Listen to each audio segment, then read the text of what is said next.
that God created the world. And God created man, and he put man in the garden to keep the garden. And he gave the man a command. And he held that man to perfect, perpetual obedience to that command. And he promised him life if he kept it, and death if he didn't.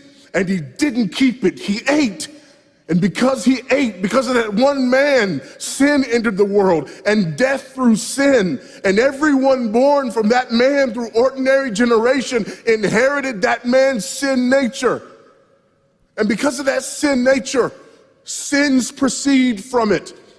And our world is broken because of that sin. And we stand guilty before a holy and righteous God. And we know that he's holy, and we know that he's righteous, and we crave justice. But the problem is that if God gives us justice, we all die. And so that God, in his goodness and in his mercy, sent forth his son, who was not born of ordinary generation, but was born of a virgin. Yes, the virgin birth matters. Why? Because if he's born of ordinary generation, he's born in sin. But because he's not born of ordinary generation, he's not born in sin. He's clean of sin. His record is clean. And he keeps his record clean. And he obeys God's law. And because he's fully God and fully man, he obeys the law of God on our behalf in his active obedience.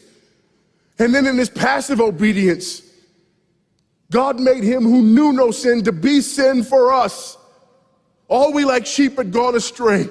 Each of us had turned to his own way, but God laid upon him the iniquity of us all. And Christ died for sin once for all, the just for the unjust. And God imputes our sinfulness to him. And he nails our sinfulness to the tree. And Christ dies and raises again on the third day for our justification.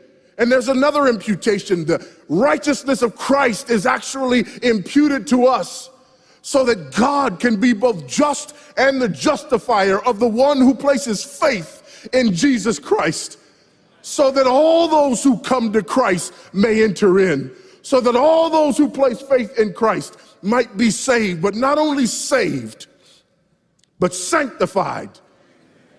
Because he's the firstborn of many brethren. We're justified and we're adopted into the family of God. And we're sanctified. And as his children, we begin to bear the family resemblance.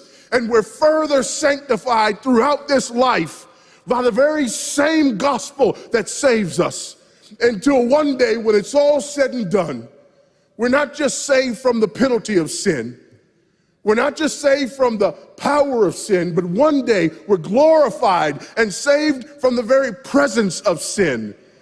That's the gospel that we preach. That's the gospel that we need. And that's the gospel that's more than enough.